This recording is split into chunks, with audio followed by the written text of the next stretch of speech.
Hello buddies, this is Chris Sniper once again. At siyempre kasama natin ngayon ang Team Brandy. Bansay Team Brandy! Bansay!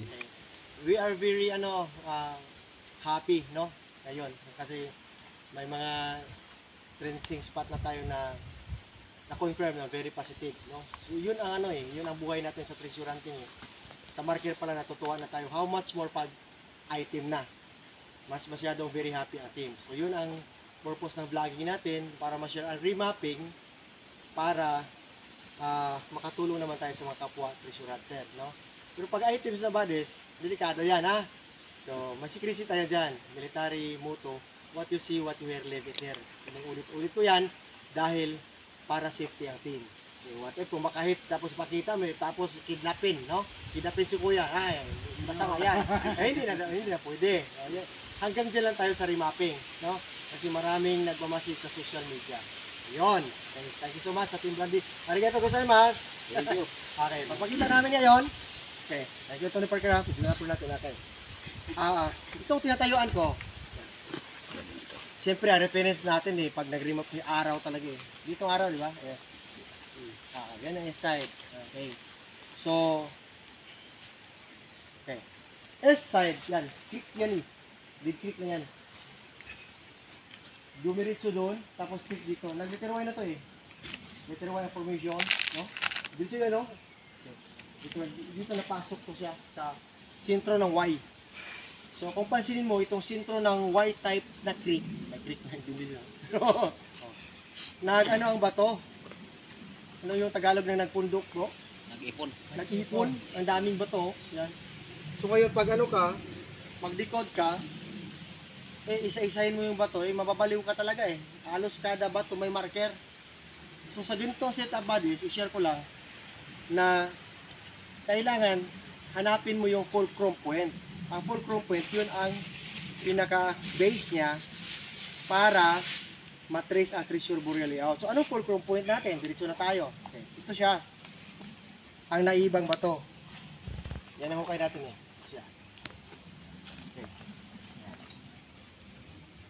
So, ang purma ng bato na to, yan, parang sandal ng babae. Kasi pag ganito to, foot siya, no? Pagkatingin natin to, foot. Pero pinatulis Nakita niyo yung mga sandal ng babae? Matulis dito. Yan Left. Dahil pag dito ang korte. Okay. Ilagay ko pa ako yan. Left. Okay, so east, west. Okay, saan ang north? Dito ang north. South. Ang tubig andito sa south So grabbing method, balik rin natin. Okay. Kaya itong matulis na to, fire elemento Ito.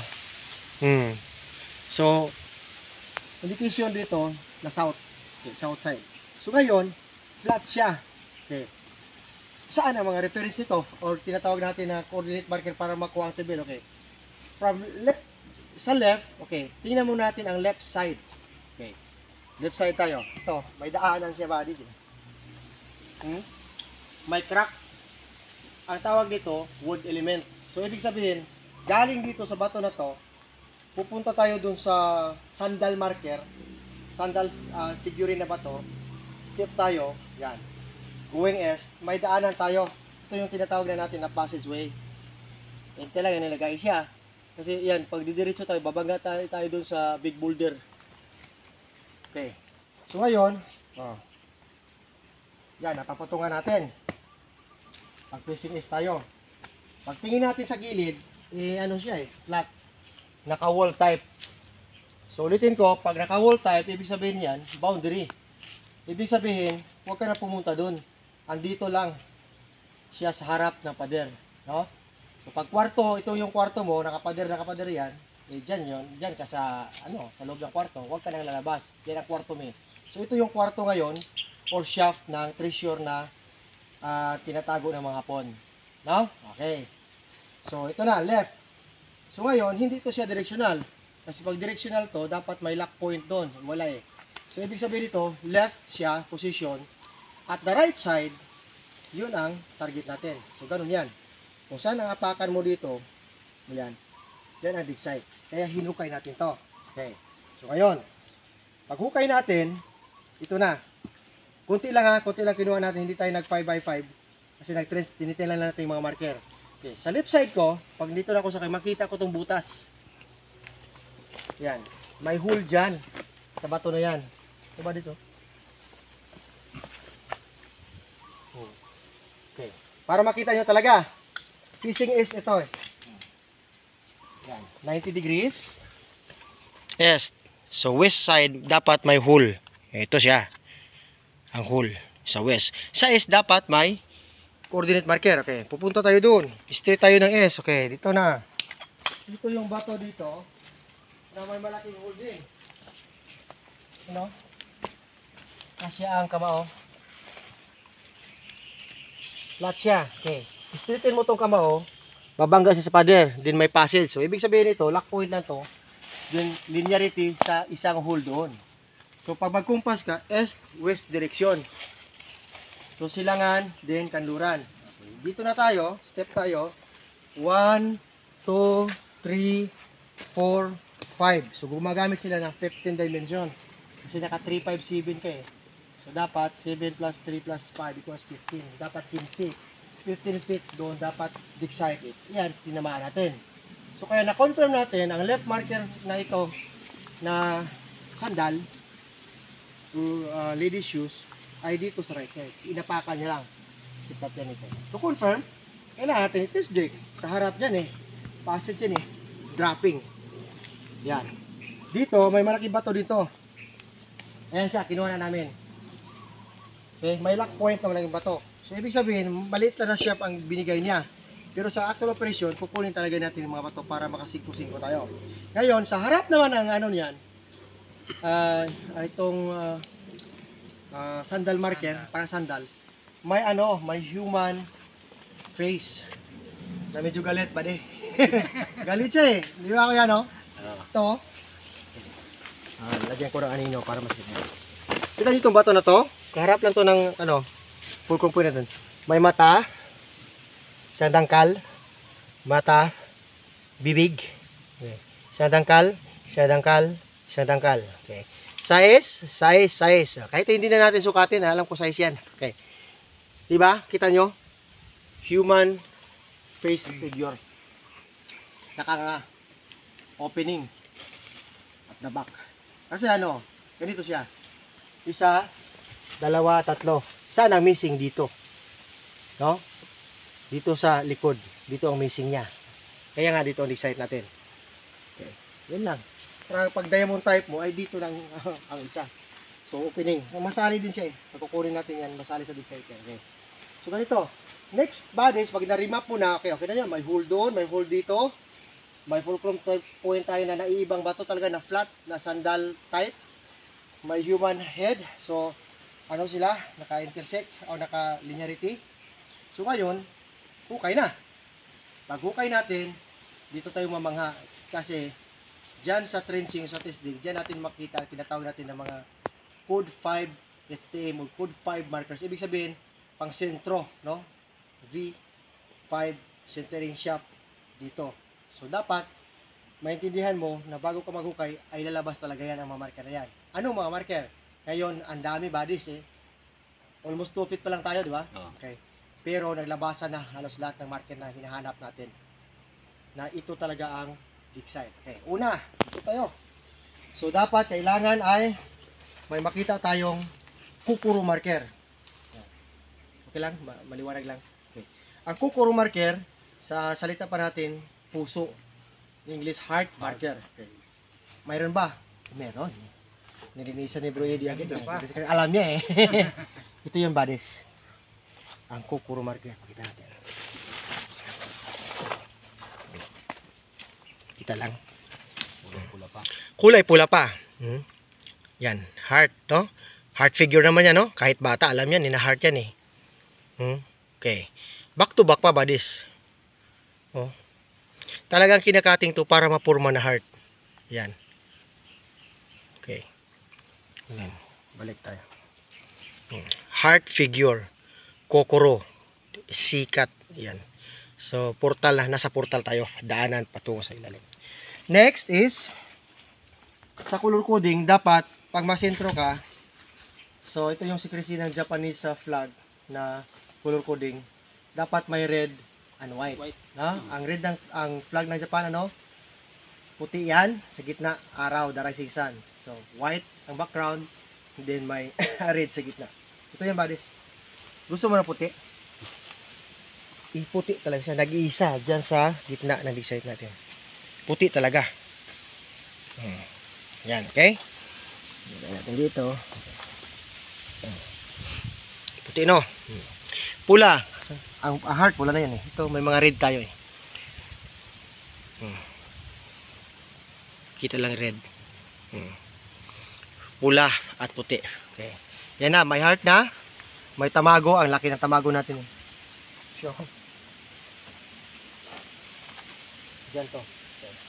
Tapos itong iba, papakita namin kasi pinalinisan namin kasi ang ganda. Ang puzzle type marker bodies. Ito.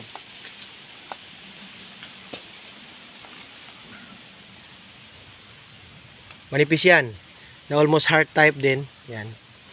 Ito yung katabi niya. Ito yun, no? Magkaganon sila eh.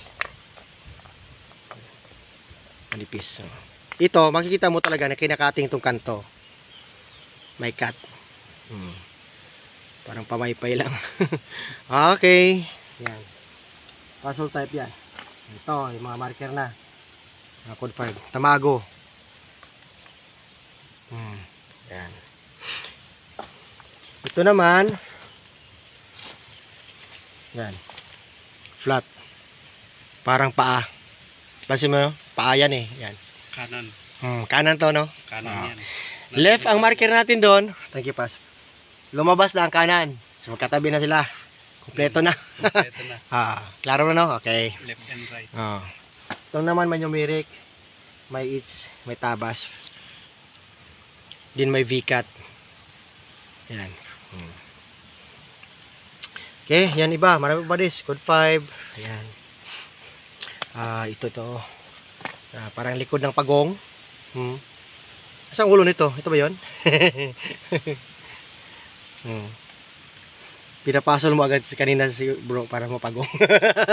Okay, may maps na yan. Yan, no? Ito, likod ng pagong, oh, ang forma. Okay, so yun. Madami pa. May pula pa ba dis? Okay. Ito yung pinapasol type ng ano natin, na tropa dito. Ito. Yan, patong, no? Tingnan nyo ang cutting. Yan, ang cutting dyan, no? Kapariha. Yan. Klaro lang? Okay. Anong marker ito? Kunin natin siya. Ito ang tinatawag natin na human face marker. Okay. May tubig dyan, bro. Konti lang. Makita natin na galit siya eh.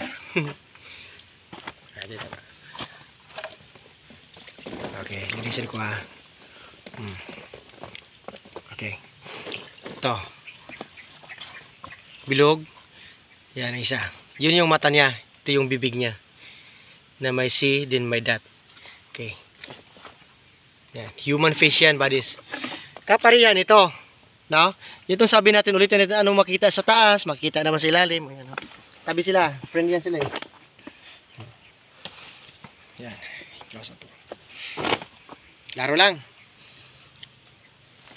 Ilagyan natin ang shadow. Para masuk natin. Mata, bibig. Mata, bibig. Surface trail marker, hidden trail marker. Okay, di ba? Ito pa, numeric, mayroon. Ito siya, nakawall to dito, buddies. Ito siya. Ilalim. Ibaliktad namin sa ilalim, ay may makita ka na numero. Ito siya. Pansin ninyo, no? Pero, may cutting sa taas. Yan. Okay. Klaro lang. Size, no? Okay. Numero 6. Baliktarin mo 9. Ito siya pag maliwanag ko. Okay. Ito naman, yung parang tiles, doon din sa gitna to. Ang nipis, buddies, oh. May kanto siya. Okay. Nilagay natin dito kasi puzzle type. Para na siyang owl. Yan. Pero ito may size to. Ito yun ang sa siding. Basta ano siya, flat. Ibig sabihin, may pader, may depensa sa shop, then may ano, tinatawag tayo may layer tayo na flat na babanggain. So yun, buddies. So hopefully naintindihan nyo bakit nagpahukay tayo dyan. So, kompleto ang mga marker. Sa dami-daming bato dito, talagang maliligaw ka kung hindi mo alam. Pero, pag alam mo, matritrace mo talaga. So, yun, in-explain ko na hanapin mo talaga ang naiibang bato. So, yun na yun. Yung Na, ay, oo! Thank you, boss. Ang uling, ang di site na ito kasi, ano siya, ritualado. Bakit? May uling. Saan yun? magkahoy pa. Hindi ito nagalaw Taglabares kasi ano to area nila ni Kuya na ano lang, walang plantation, wala basta ano lang, Puro damo. puro damo. Okay. Ito na naman. Uling siya You know? Sa 1 foot clay. Ang surface kasi dito dry clay. Dry siya yan. Lupa lang talaga. Pagdating mo ng mga 1 foot, maglabasan yung clay, yung puti, clay yan. Okay. So, anong nangyari? Sa clay na hindi doon sa upper, lumabas ang uling. Ang dami. Patungo sa ilalim. Ibig sabihin, backfilling ritual ng mga Hapon. Tinatabo nila. Yan. Tingnan natin ang uling. Yan pa Yan. Ganun siya nakahalo sa clay. Okay. Ito. Klarong-klaro. Yan ang uling yan. Ito may buo pang Ito yung buo, no? Diyan na sa ilalim ba disa? So ibig sabihin may ritual sila na ginagawa yan. Sa pag-backfill. So ritualado ng mga Hapon. Kaya i-respect natin yung site. Dapat i-conduct natin ang proper yung tawag na operation. So yun lang, no? So dito ang mga grupo. Saan ba yung mahayag dito? Dito tayo. Salamat kami sa mga viewers at subscribers at lalo na dito sa team sa Cavite, no? Then patuloy pa kami sa pag-remap badis. Marami. Kaya ang ginagawa namin pag yung masyadong andyan na marker, yun yung binablog namin para baka may kapariya sa site nyo, ma-apply nyo. So ito na yun, ha. Trenching pala yan. 2 feet pa nga yan, hindi pa umabot ng 3 feet, naglabasan na lahat ng marker. So yun lang. Fully naintindihan nyo, then makatulong ang mga insight nito sa inyong mga exploration. So once again, this is Chris Sniper saying it's sleep, no? Unexplored. Then Bansai Team Brandy! Bansai! Thank you! Okay.